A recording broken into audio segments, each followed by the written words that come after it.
Let's throw some hammers at people. What?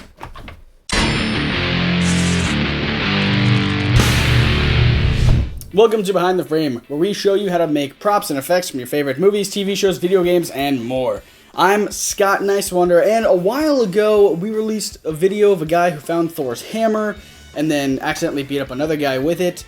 And at the end of the video, I said something like this. If you want to see how we did some of the effects, there'll be some tutorials coming out soon, so look for those. I'll probably link to it somewhere on the screen when they are out. That was like a month ago. We should really get started on those tutorials.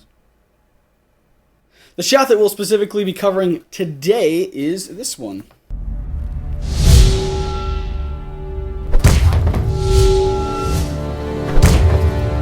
It is worth mentioning that for these tutorials and for future tutorials, we'll be using Adobe After Effects, our compositor of choice, but you can achieve the same basic concept in just about any compositor. I've also provided links in the description below for the project file, so you guys can follow along if you so choose.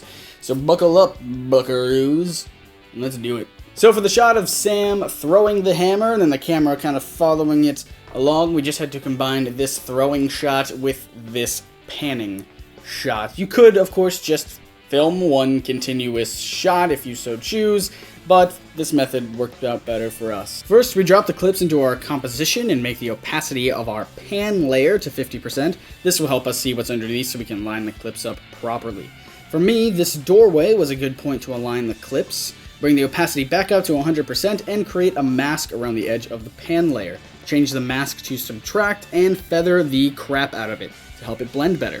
Now you have something like this, which looks like complete garbage, but we're not done yet. Next, use this here pick whip to parent the pan layer to the throw layer. This means that when you move the throw layer, the pan layer will automatically move with it. Then you set a keyframe for the position of the throw layer. Go a couple frames down your composition and move that layer out of frame so that the pan layer is now front and center. You should also keyframe your mask position to move out of frame as well. Turn on the motion blur for the layers and the composition, and you now have this. Much better. Looks like one continuous shot, but now we have to throw the hammer in there. So to get this shot of the hammer, we suspended it in front of our makeshift green screen, which is just my roommate's TV that we hooked up to my computer and projected a green image onto. To get the look of the hammer flying around and changing angles and everything, we just kept it suspended in one spot and moved our camera around it. Then we keyed it out in After Effects, rendered it with the alpha channel so that we could just drag and drop this onto our footage and we'd be good to go. For more information about rendering with alpha channels, check out this episode that we did a couple weeks back. But back to our shot. Drag the pre-keyed hammer into your composition and find a spot where the hammer is just leaving Sam's hand. Right here was about good for me. You want to set keyframes for the position, rotation, and scale of the hammer, then scale it down, rotate it a tad, and move it into position to match the actual hammer. Then just follow the actual hammer along, setting many keyframes along the way, and turning on the motion blur when you are done. And you now have something that looks like this. I don't want to give you guys the exact keyframe values that I use in my composition, just because I don't want you guys to copy and paste what I do. You won't really be learning anything. I mean, keyframing in After Effects is a very simple, basic thing that can about do anything. So learning how to manipulate them to achieve the effect that you want is really going to help you out in the long run. But again, you're not going to learn anything just by copying what I do.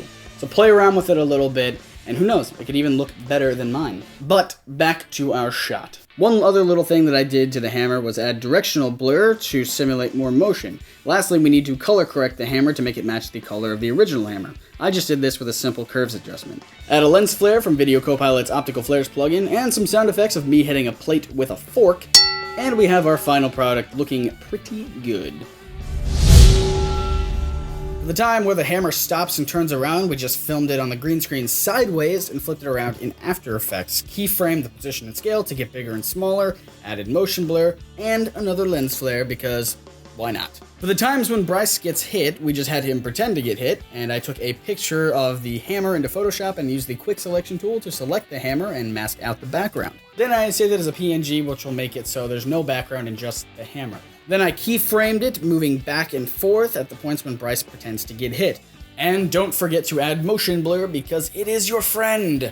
Lastly, when Sam catches the hammer, we actually shot that in reverse. We tied a string to the hammer and just kind of pulled it away from him. Then in After Effects, we right click on the shot, go to time reverse layer, reverse the shot, then we clean up the shine from the string by using the clone stamp tool. But that's it, you guys. A lot of information thrown at you, I know. I hope I wasn't too fast. Hope you guys were able to follow along. But if you have any other effects and props that you want to see for future episodes, we would love to hear from you guys. We would love to try them out. They'd be so much fun. So please leave them in the comments below. And you can also subscribe if it's your first time here. We would love for you guys to do that. Check out our other videos. We have some great stuff coming as well. You can also like NerdSync Productions on Facebook. You can follow us on Twitter.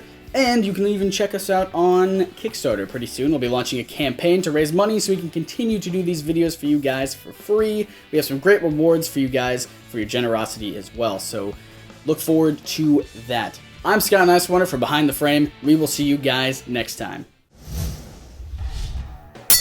In this corner, weighing 492 pounds. Goodness, why did I pick that number? That guy is seriously obese.